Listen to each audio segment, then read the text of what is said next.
বলেন তো পৃথিবীতে সবচাইতে 365 দিনের মধ্যে শ্রেষ্ঠ দিন কোনটা? জুমা। আরাফার দিন। কোন দিন? কথা বলেন। হজে যারা গিয়েছেন আরাফার দিন দেখেছেন না? ইজহার আর রেদা পরে আমরা লাব্বাইক আল্লাহুম্মা লাব্বাইক বলি। এটা সারা বছরের মধ্যে শ্রেষ্ঠ দিন।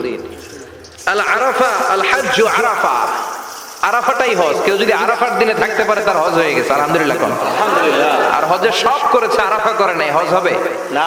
কথা বলেন, হজ হবে না। তার মানে বছরের শ্রেষ্ঠ দিন আরাফার দিন। এদিন আল্লাহ এত সংখ্যক বান্দাকে একসাথে ক্ষমার ঘোষণা দেন, বছরের কোন দিন এত মানুষকে ক্ষমা করেন না।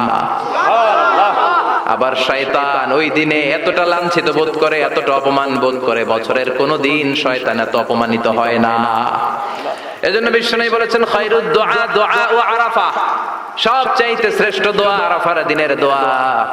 বিশ্বনবী বলেন আরাফার দিনে একটা দোয়া আমি করি, আমার আগে সব নবীরা এই দোয়াটা করতেন। দোয়াটা হলো লা ইলাহা ইল্লাল্লাহ ওয়াহদাহু লা শারীকা লাহ লাহুল মুলকু ওয়া লাহুল হামদু ওয়া হুয়া আলা কুল্লি শাইইন কাদির। সুবহানাল্লাহ পড়েন।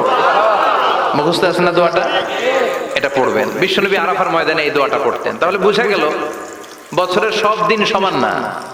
সব দিন সমান না। বছরের সবচেয়ে শ্রেষ্ঠ দিন হচ্ছে আরাফার দিন। কোন দিন? এবার বলেন বছরের সবচেয়ে শ্রেষ্ঠতম রাত কোনটা?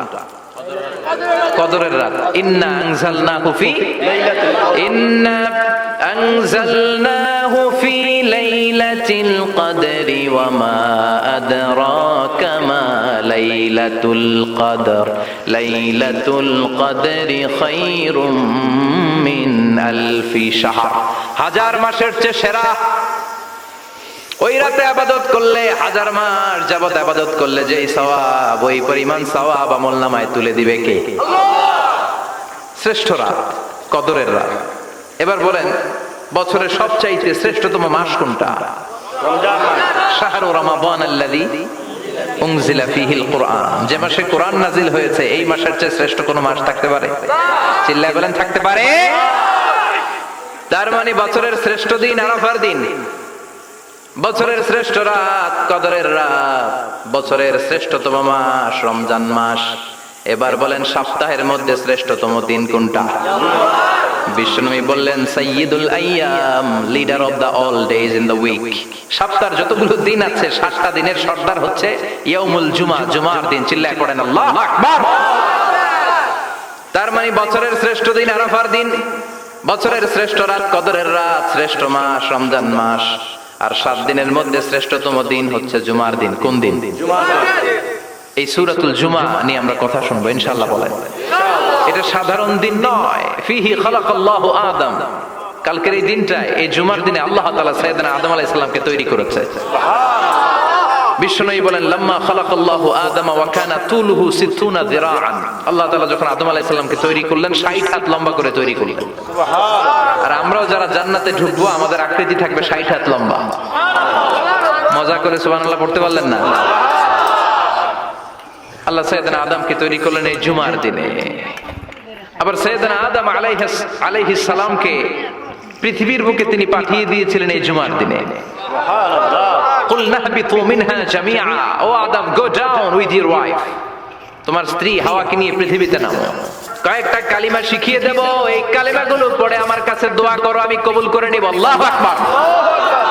আল্লাহ শিখিয়ে দিলেন আর বললেন আদম পড়া রাব্বানা যালামনা আনফুসানা ওয়া ইল্লাম তাগফির লানা ওয়া তারহামনা লানাকুনান্না মিনাল খাসিরিন। ও আল্লাহ, জুলুম করেছি নাফসের উপর, ভুল করেছি, অন্যায় করেছি, আপনি যদি ক্ষমা না করে দেন আমরা শেষ হয়ে যাব, আমরা হালাক হয়ে যাব, ক্ষতিগ্রস্তদের মধ্যে শামিল হয়ে যাব। ঠিক কিনা?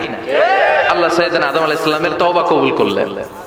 ওনার কাজ হচ্ছে তওবা কবুল করা, আমাদের কাজ গুনাহ করা, শয়তানের কাজ ওয়াসওয়াসা দেওয়া, আল্লাহর কাজ খালি মাফ করা। সুবহানাল্লাহ পড়বেন না? তাকাব্বালাল্লাহু তাওবাতা আদম ফি ইয়াউমিল জুমআহ। আল্লাহ যেদিন আদম আলাইহিস সালামের তাওবা যে কবুল করছেন, ঘোষণা দিয়েছেন, এই ঘোষণাটা ছিল জুমার দিনের ঘোষণা। আবার সাইয়েদনা আদমকে যেদিন রূহ কবজ করে আবার নিয়ে যাওয়া হয়, ওই দিনটাও ছিল জুমার দিন। পড়েন সুবহানাল্লাহ। যেই দিন পৃথিবীর প্রথম মানব, প্রথম নবীর রূহ মালাকুল মাউত দুনিয়া এসে কবজ করেছে, ওই দিনটাও ছিল জুমাবার। আল্লাহু আকবার।